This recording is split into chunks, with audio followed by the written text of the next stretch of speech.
Marla Friedman's heels clicked on the polished marble floor, reverberating loudly in the silent lobby. She glanced at her watch. 11:52 p.m. The last of the cleaning staff had left hours ago, and the usual hum of the building's massive ventilation systems seemed oddly muted. Marla was used to deadlines and late nights, but this was the first time she had ever been alone and on edge. She was on her way back from her boss's office on the 15th floor, having submitted final revisions for a project that was due at daybreak. As she passed the vacant reception desk, her eyes settled on the sleek black digital display above the doors. It read 11:53, and the second digit seemed to pulse ominously. She remembered the hushed whispers in the office about how the building sealed itself at midnight, but she had always dismissed them as urban legend. Her pace quickened. She stepped briskly toward the elevator bank, punching the down button with more force than intended. The door slid open, revealing a fluorescent-lit interior that made the corners of the space appear unnaturally bright. She got in and tapped the button for the 23rd floor. It was up there, and she needed to drop off a file. She normally might have gotten it done in the morning, but this time the request had been flagged with an urgent notice. Higher management wanted the file updated, and who was she to question? Yet something in the urgency felt contrived, as if orchestrated to keep her here an extra half hour. As the elevator ascended, her phone vibrated. She fished it out of her purse and found a message from her coworker Dominic. "Are you still in the office? There's something weird going on tonight. You might want to leave ASAP." Marla typed out a reply, "Yes, heading to IT. Why?" but got no immediate response. The elevator stopped with a soft ding at the 23rd floor, and a hush greeted her when the doors opened. The lights were on, but the entire corridor was unnervingly still. No hum of a printer, no rustle of papers, not even the faint hum from the break room's fridge. She walked toward the IT department at the end of the hall, noticing every door she passed was locked. That wasn't unusual, but usually at least one or two staff members worked late for maintenance. Tonight, the office felt empty of life. A single overhead light flickered, casting jittery shadows along the floor. Finally, she pushed open the door to the IT suite. It was unlocked, and inside all the cubicles stood desolate. Her footsteps felt intrusive in the hush, the sound of escalating tension. She dropped the file on the desk nearest the entrance, with a post-it note scrawled, "Update needed ASAP, Marla." She hurried back to the elevator, trying to shake off the creeping feeling of being watched. The impetus to get to the ground floor and out of the building had become nearly overwhelming. Re-entering the elevator, she jabbed G for the lobby. As the doors slid shut, her phone buzzed again. She didn't look at it immediately. Her eyes were glued to the illuminated floor numbers, which ticked down too slowly. But then they froze on 15, and the elevator halted. She pressed the lobby button repeatedly. The doors wouldn't budge. Irritation mingled with anxiety. She rummaged for her phone and glanced at Dominic's message. "I heard rumors. The building locks itself down at midnight. No one in or out. Be careful." Marla swallowed hard, pressing the buttons again, but the elevator panels blinked, and the overhead light flickered, as if losing power. When they came back on, the doors parted. Rather than the 15th floor's familiar corridor, she was staring into near darkness. She stepped out tentatively. The floor was lit by the emergency track lighting that lined the hallway floors, pale, wavering beams that gave the space a ghostly appearance. Plexiglass partitions stood on one side, and the offices behind them were dark. Marla squinted at the faint numbers on a steel door. 26th floor. Her breath caught in her throat. How had she gone up 11 floors? This was a restricted area used primarily for archive storage, far above the floor she had started from. A sense of dread prickled in her stomach.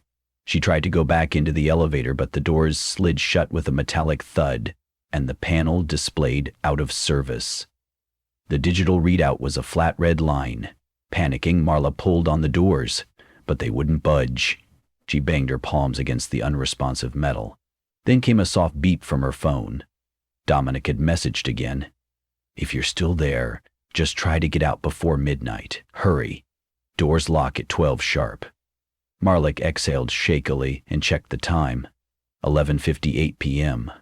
She was running out of precious minutes, and apparently the building had decided she needed to be on the 26th floor. Her footsteps echoed on the polished floor as she moved down the corridor, searching for a staircase or an alternate elevator. Signs on the wall indicated that the stairwell was at the far corner. The hallway turned abruptly, leading to a large double door marked Records and Archives. A draft of air carried a musty scent, reminding her of old basement libraries, dust-laden and stale. Something compelled her to look inside, a small voice at the back of her mind whispering that maybe there was an exit there, or a phone line she could use. She turned the handle, and to her surprise it was unlocked. The overhead lights in the archives were faint, but enough to reveal row after row of steel shelves stacked with boxes. A startling hush blanketed everything. She passed by boxes labeled with strange references. Project R, 1998, or Fraser Hall, SX. XB's labels didn't ring a bell, and she was sure the company didn't handle anything beyond standard marketing reports, client documents, and financial forms. As she went deeper, the boxes became less labeled and more cryptic.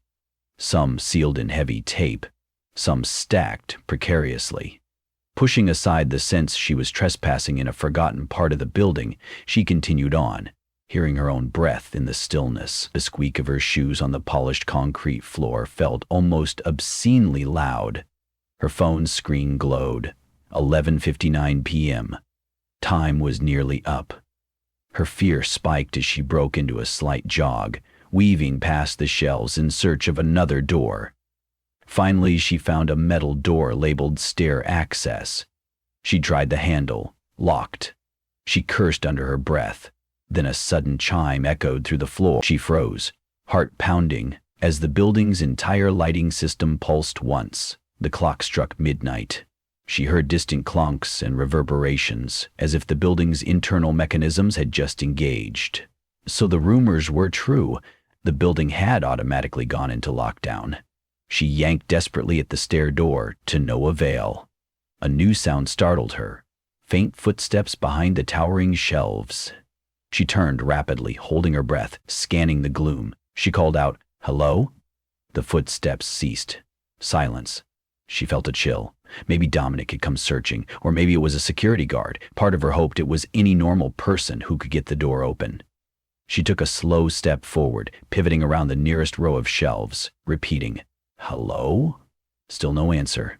The footsteps resumed, soft, deliberate, but not approaching. Whoever it was seemed to be moving parallel to her, just on the other side of the shelves. She swallowed, then headed toward the location of the sound, ready to demand help if it was a guard.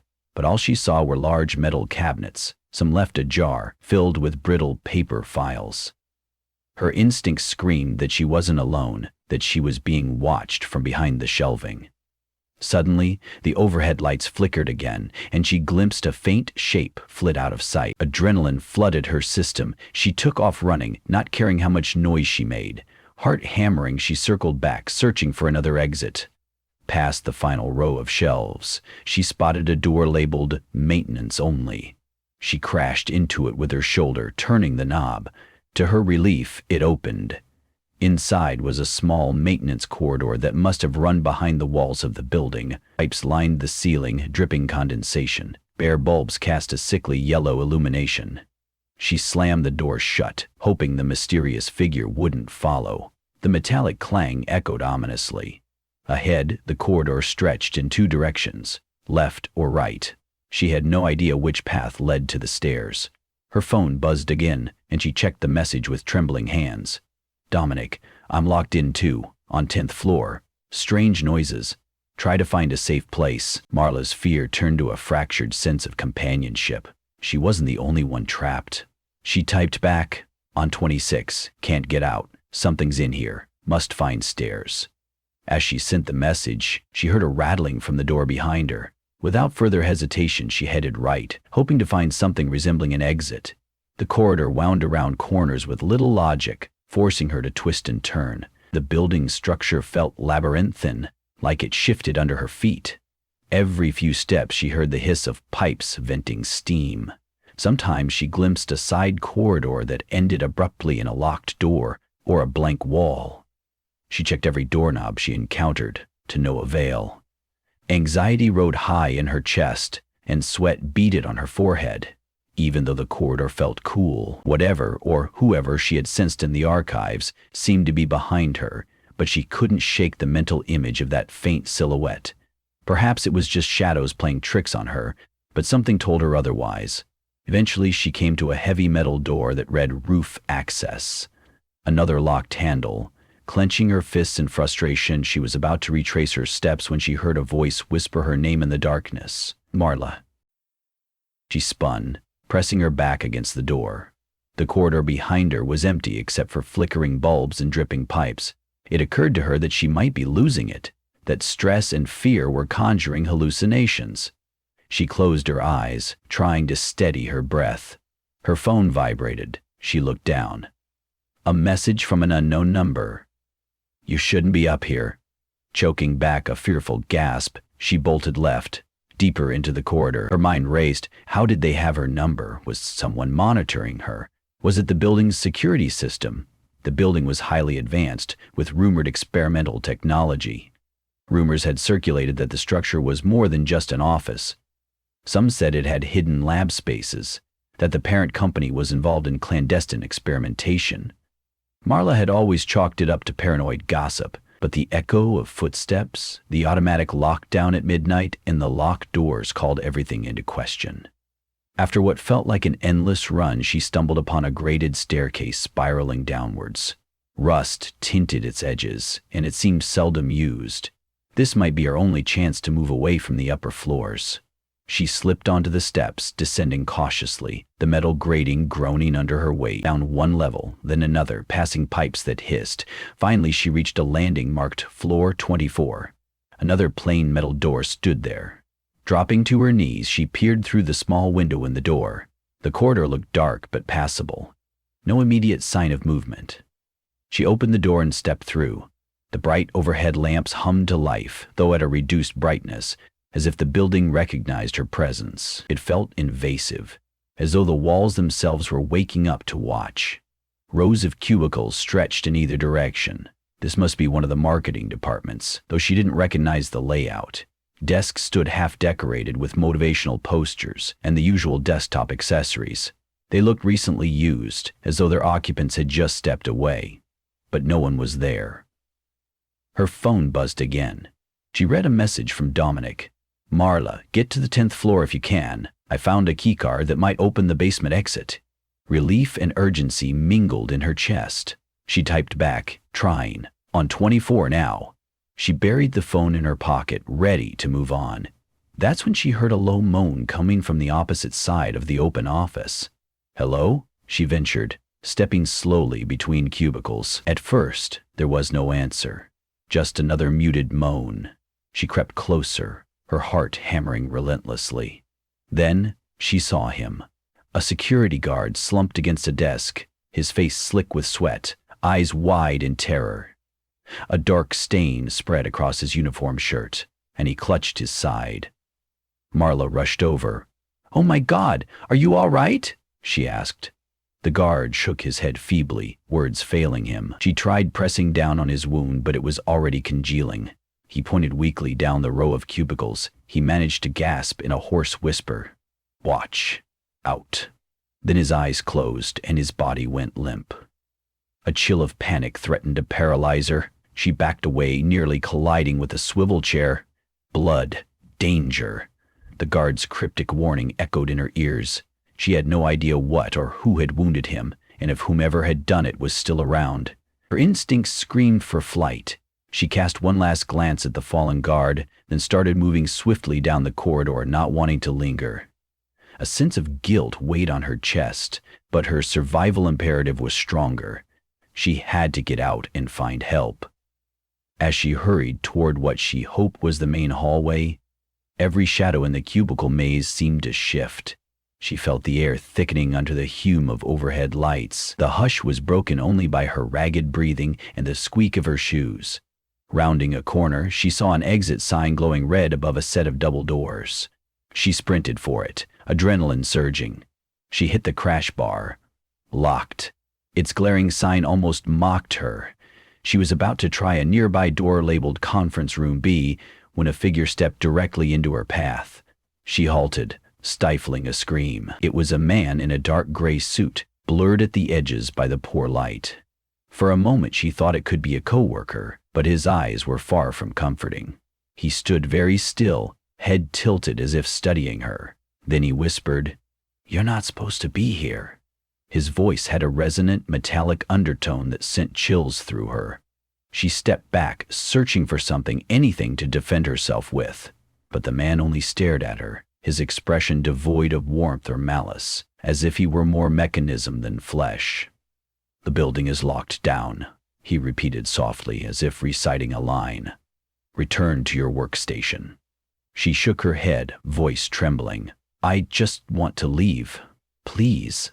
He took a step toward her, and she noticed that his movements were unnaturally smooth, as though carefully choreographed. Maybe he was security, but something about him felt off.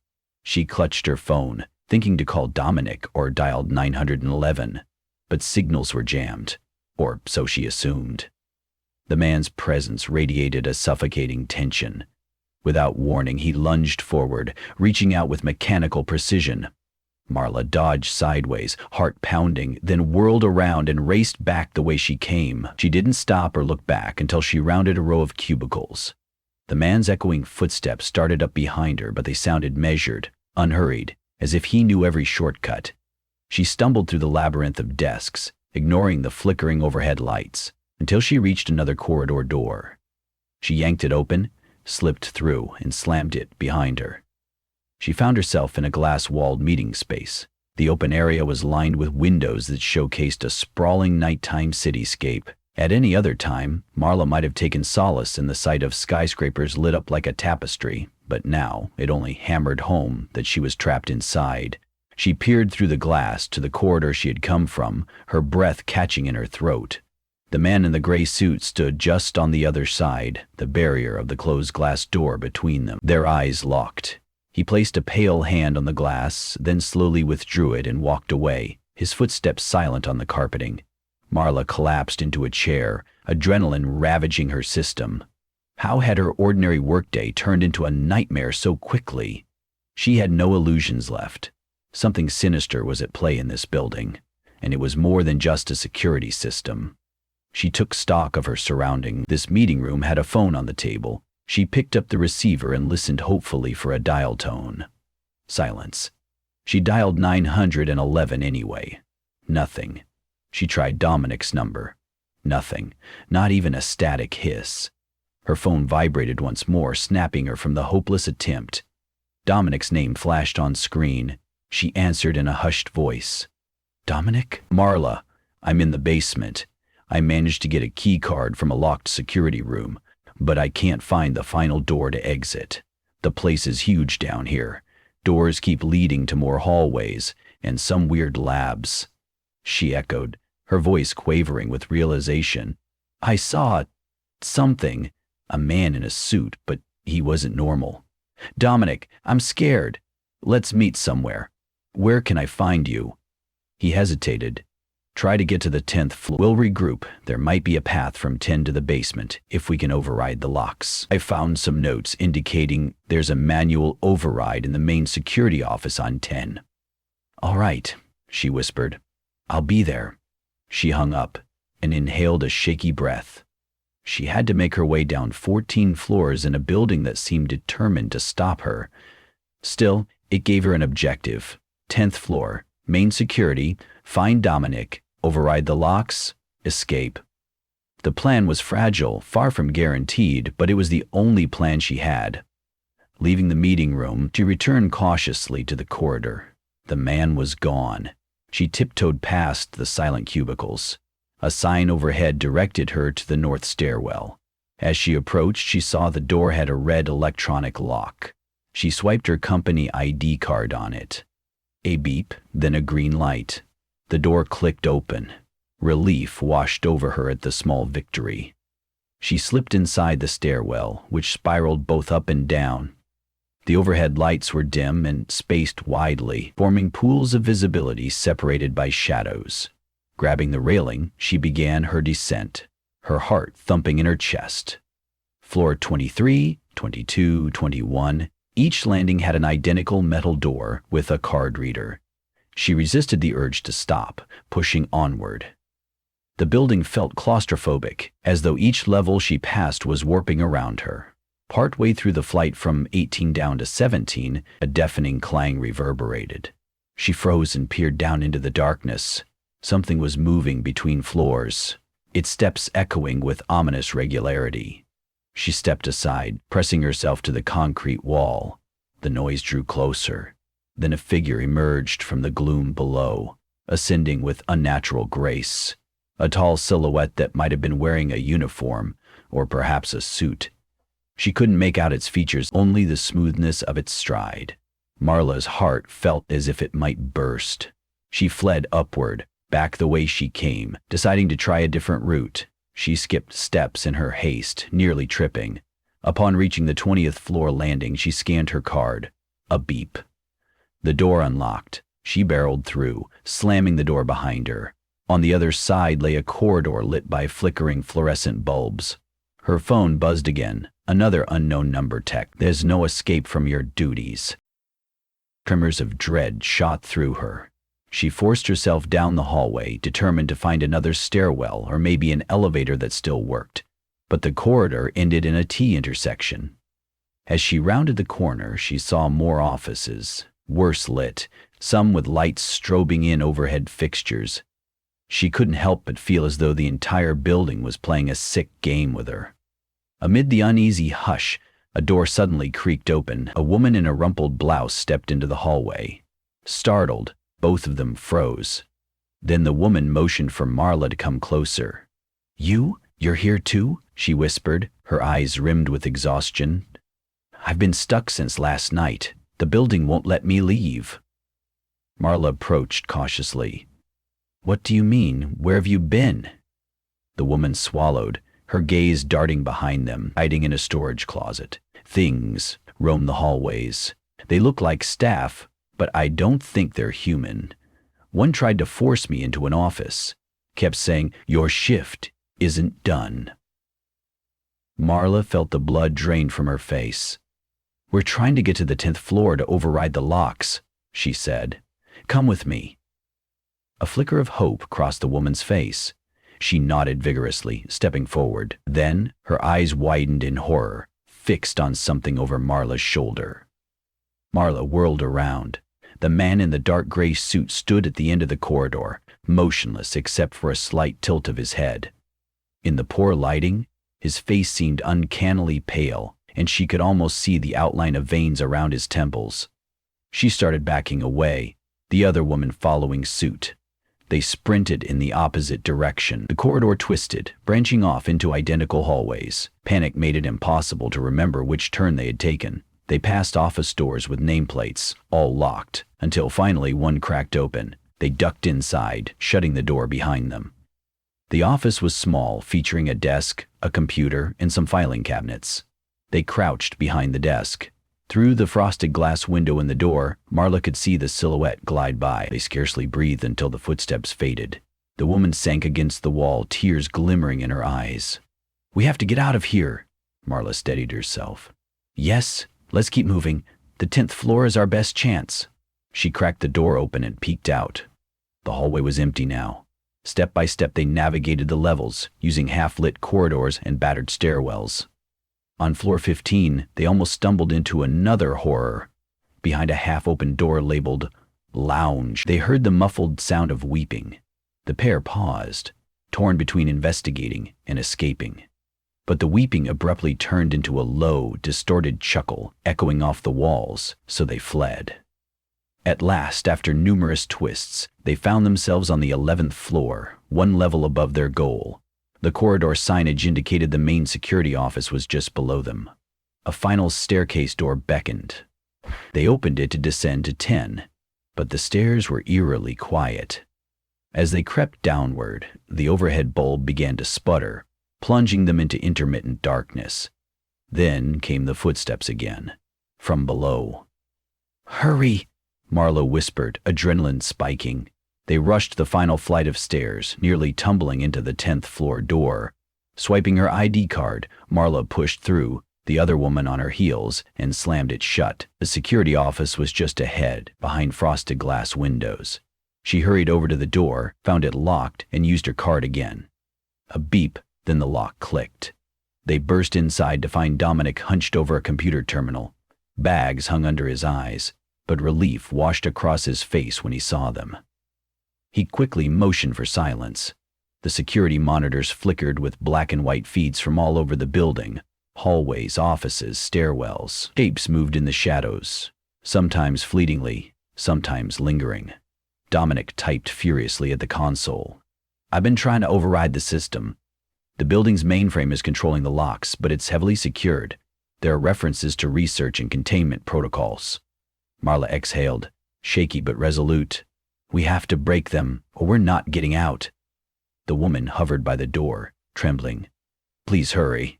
Dominic's fingers hammered the keyboard. Lines of code scrolled across the screens. Finally, a beep sounded, and a text prompt flashed. "Permission initiated." Dominic pivoted to a communications console. "We'll need a final manual switch," he said, pointing to a lever behind glass clearly, an emergency measure. "But someone has to hold it down while the door system resets for a full unlock." A sudden pounding rattled the security office door.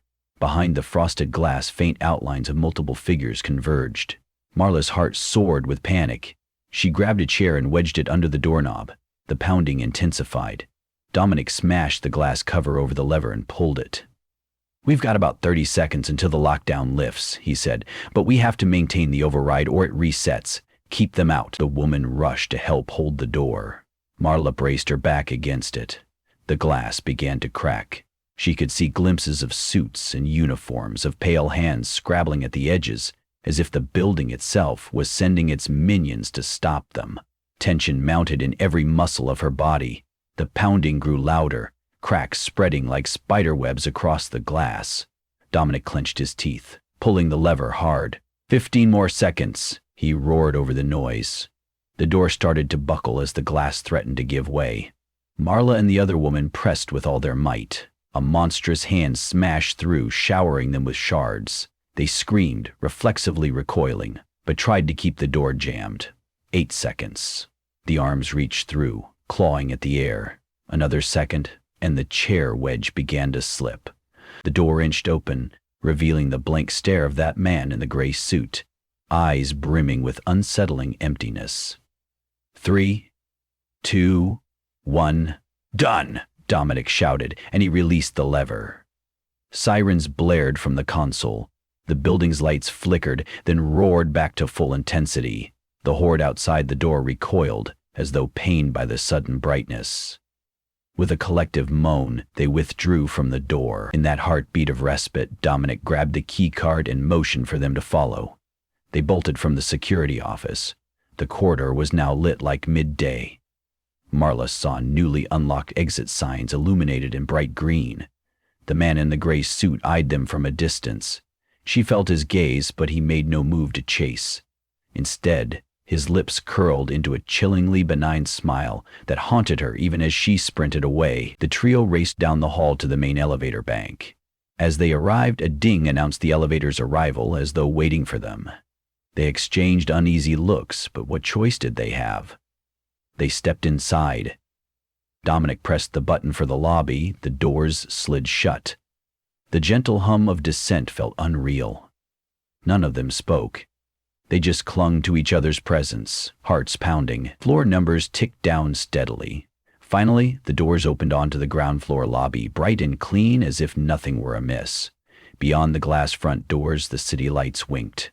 Breath catching in her chest, Marla stepped forward and pushed on the doors. They gave way. She almost sobbed in relief. Within seconds, the three of them stumbled onto the sidewalk. Cool night air welcomed them as the building loomed behind them. Impassive, they stood staring at its shining exterior for a long moment, hearts still racing. It looked so ordinary from the outside, glass and steel reflecting the city's glow. Yet the three of them knew the truth of what lurked inside. "We should warn people," said Dominic at last, voice shaking. Marla nodded, a swirl of dread and relief knotting in her chest. She glanced at the building's entrance, half expecting to see silhouettes, or that man in the gray suit. There was nothing. just the faint reflection of streetlights on the glass. Something told her the horrors were still within, waiting for midnight to come around again, ready to trap the unwary. She turned away, footsteps unsteady, determined to never set foot in that place after dark again. The others followed, leaving the building behind under the flickering city stars, each nursing a silent vow to unravel and survive the mysteries that nearly claimed them.